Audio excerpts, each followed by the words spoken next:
Honorable members, let us maintain decorum. We were doing very well. Even now, there is no chance, there is no reason to be agitated. We will hear each other.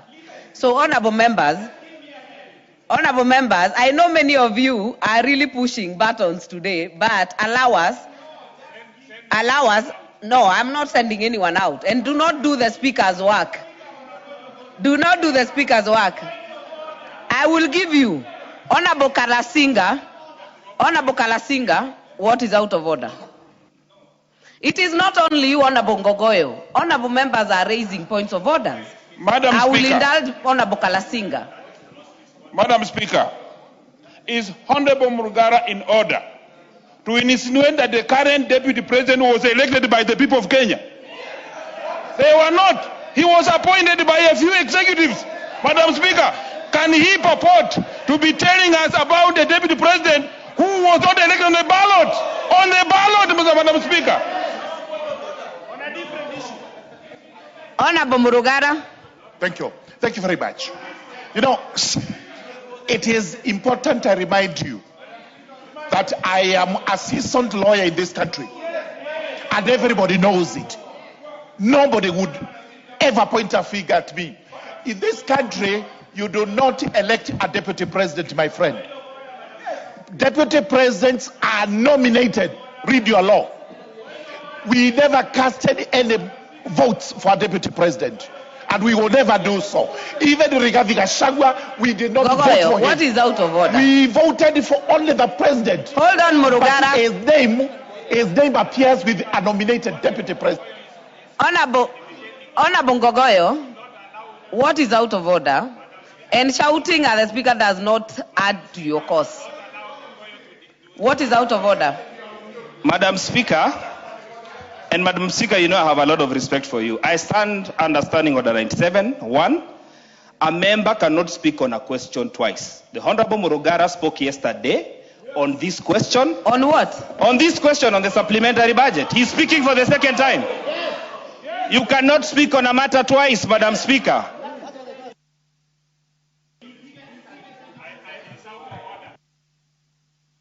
Honorable Ngogoyo, that I know there is a lot of confusion of what went on yesterday and what is going on today.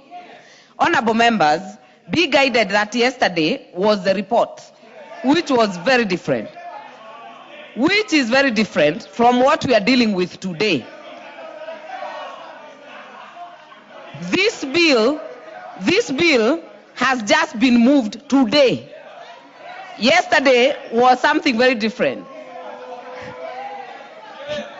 So, honorable members, Honorable Murugara, do not explain that. The speaker has guided. It was not exhaustive. You did not speak yesterday. The speaker so kindly has guided. Finish your submission and we make progress. And I was called upon to substantiate what I said. Absolutely. No, substantiation is as follows. And I'm also a student of history. So I know what President Moi did when he was vice president to Mzee Jomo Kenyatta. So when I draw the comparison, when I draw the analogy, I have the facts in my fingertips. And if you wish to get them, I'll give them to you one by one.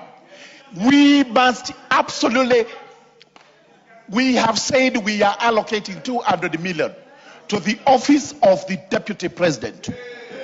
And you cannot question that, I'm sorry, because we passed the estimates yesterday. If you were not here, you have yourself to blame. Number two, it depends on whether this motion, this bill, will carry the day or not. And it's going to carry the day. Therefore, we must appreciate the important work that Deputy President is doing for the country. And I must laud the ODM. When they gave us the experts, actually we from the Mount Kenya East, we also gave this government an expert in the name of the Deputy President of the Republic of Kenya, Professor Kithure Kindiki. Thank you very much. Honorable members, I need to clarify to the House something very quickly. Yesterday's motion was the consideration of the supplementary estimates for the year 2025-2026, general debate, that this House adopts the report of the Budget and Appropriations Committee on the consideration of the same, so that even the members who spoke yesterday, you still have a chance to speak today, because these are different bill, different motion. Are we together, honorable members? We are doing very well. Honorable members, I'll give the member for Suba South, Honorable Karoli. Thank you very much, Madam Speaker. I think what we are witnessing here is now the long list of examples of poor planning in this administration. A government that is very long on promises and short on delivery, that exhibits unprecedented confusion, impulsive expenditure, limited transparency and accountability. We have before us a supplementary budget concentrating resources in the office of the Deputy President for what they call operations, office of the State House for what they call operations again, Department of Internal Security for what they call general administration, and National Intelligence Service for what they don't even describe what it is. Madam Speaker, we know why this money is being allocated to these particular offices. It is to provide resources for political campaigns. We know that. They do it all the time. Confidential expenditure that nobody can verify. And it goes on a long list, including the failed Kisumu rally that was financed by the state. Honorable Karoli, there is a point of order from the Chair, National Administration. Give me the mic, please. Thank you, Madam Speaker. Madam Speaker, I think the learned, my good friend learned Karoli is misleading the House. And I want to challenge the members who are actually making noise on this. We should delink the office of the institution, the presidency, from the individuals. We should not use the floor of this House to do our cheap politics. It is my committee that appropriates and allocates funds to these offices. And I can confirm to the country and this House that these funds are well spent, they are justified, and they are to do for the good of the country, not the individuals. Order! Yes. Order! Keep on. Order! Is it you to ask him what's his point of order? Is that your business? Order, Ngogoyo. Order. You rose on a point of order. Proceed and tell me what's your point of order. Order. What's your point of order? Thank you, Speaker. Yes. Speaker, I'm saying the learned friend, Karoli, should not mislead this House. You're not a lawyer. Are you a lawyer yourself? I'm not. So you don't, only lawyers can call one another learned friends. Order, proceed. Proceed.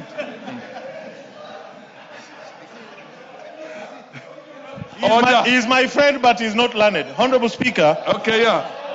The solution being offered is as bad as the problem itself. Mr. Speaker, wise men have told us before that life under good government is rarely dramatic. The life under a bad government is always so. Honorable Speaker, we are being told that there's money here being allocated for the completion of the stadiums that are being built for AFCON. Let me tell the world, the Talanta Stadium, which they want to name after our great leader Raila Amolo Odinga, is itself an example of how corrupt and how inept this government is. That particular stadium, the original costing was 18 billion. It was revised to 32 billion by University of Nairobi. Today, that stadium is costing $342 million. What's your point of order, Honorable Daud? Order. Honorable Daud, what's your point of order? Mr. Speaker, Yes. Honorable Karoli should substantiate when he said that this money is going for political campaigns. Can he substantiate which political campaigns is he talking about? Honorable Speaker, there is a schedule here. The 200 million to the office of the Deputy President is Order, Honorable Karoli. The majority leader is on a point of order. Order. Honorable Yes. Speaker. Yes, Majority Leader. Honorable Speaker, I rise because I don't want to interrupt Honorable Karoli, and I want to just ask members. Honorable Karoli has his right to say whatever he wants to say. And, Honorable Speaker, we are degrading the image of this House. Thoroughly. We are degrading the image of this House when Honorable Karoli stands in his place and the best he can get is a shouting match. Honorable Rahim has a right to interject, Honorable Speaker. And you have given him the right to interject. He will interject for a minute, then Honorable Karoli continues. The member for Kajiado North is there shouting at the other one, you sit down.